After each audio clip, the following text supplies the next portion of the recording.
5 چیزیں ایسی ہیں جن کو کہا جاتا ہے جس کی حفاظت ہر مسلمان کے لیے فرض ہے، ہر مسلمان کے لیے فرض ہے، اپنی بھی کرے اور دوسرے کی بھی کرے۔ یہ ہیومن رائٹس کا سب سے جیتا جاگتا ثبوت میں آپ کو دے رہا ہوں۔ 5 چیزیں کیا ہیں؟ توجہ سے سنیں۔ اسلام ہی اس بات کی شہادت دیتا ہے اور ضمانت بھی دیتا ہے کہ یہ 5 چیزیں جنہوں نے محفوظ کر لیا ان کا معاشرہ محفوظ ہو گیا۔ نمبر 1، ہر ایک کو اپنے جان کی حفاظت کرنی ہے، دوسرے کی جان کی حفاظت کرنی ہے۔ یہ سب سے بڑا حق ہے، اسلام نے دیا ہے۔ تمہیں اپنی جان کی حفاظت کرنی ہے اور دوسرے کے جان کی حفاظت کرنی ہے، پہلی چیز۔ دوسری چیز ہے تمہیں اپنے مال کی حفاظت کرنی ہے اور دوسرے کے مال کی حفاظت کرنی ہے۔ جہاں تمہیں اپنا مال دیکھنا ہے ویسے ہی دوسرے کا مال۔ اس میں کوئی خرابی نہیں آئے گی اگر یہ 5 چیزوں پر کوئی کاربند ہو گیا۔ توجہ سنیں۔ اور پھر اپنی عزت کی حفاظت کرنی ہے اور دوسرے کی عزت کی حفاظت کرنی۔ نمبر 3، اپنی عزت، ایسا نہیں کہ تم بے آبرو ہو کر کے باہر گھومو گے۔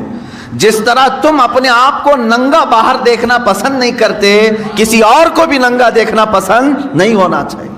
تم اپنے متعلق بھی عزت کی حفاظت کرو اور دوسرے کی بھی عزت کی حفاظت کرو۔ لوگ اپنے سطر کی تو حفاظت کر لے جاتے ہیں، دوسروں کے سطر دیکھنے کی کوشش کرتے ہیں۔ اسلام نہیں ہے۔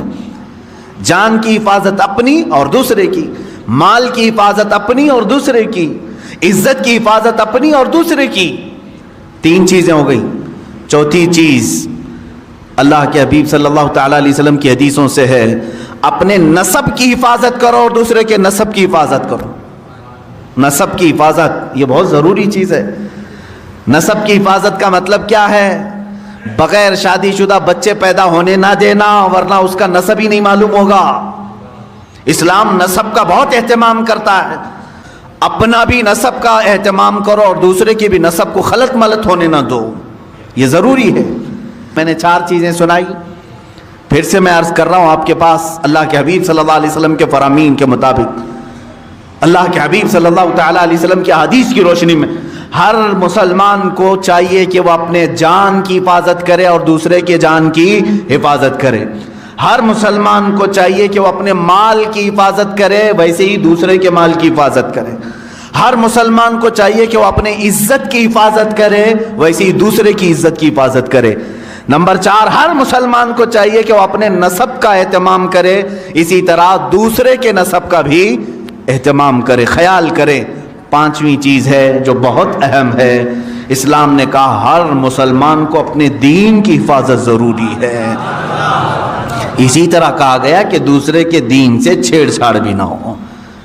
لا تسبوا الذین یدعون من دون اللہ فیسبوا اللہ عدوا بغیر علم۔ اللہ قرآن میں فرماتا ہے تم دوسروں کے خداؤں کو گالی نہ دو جو اللہ کے علاوہ دوسروں کی پوجا کرتے ہیں، ہاں بغیر علم کے وہ پھر اللہ کو گالی دیں گے۔ تو یہاں دین کی حفاظت بھی ہمارے لیے ضروری۔ یہ 5 چیزوں کی آپ حفاظت کر لے جاؤ، معاشرہ کبھی ڈس بیلنس نہیں ہوگا، نظام برقرار رہے گا۔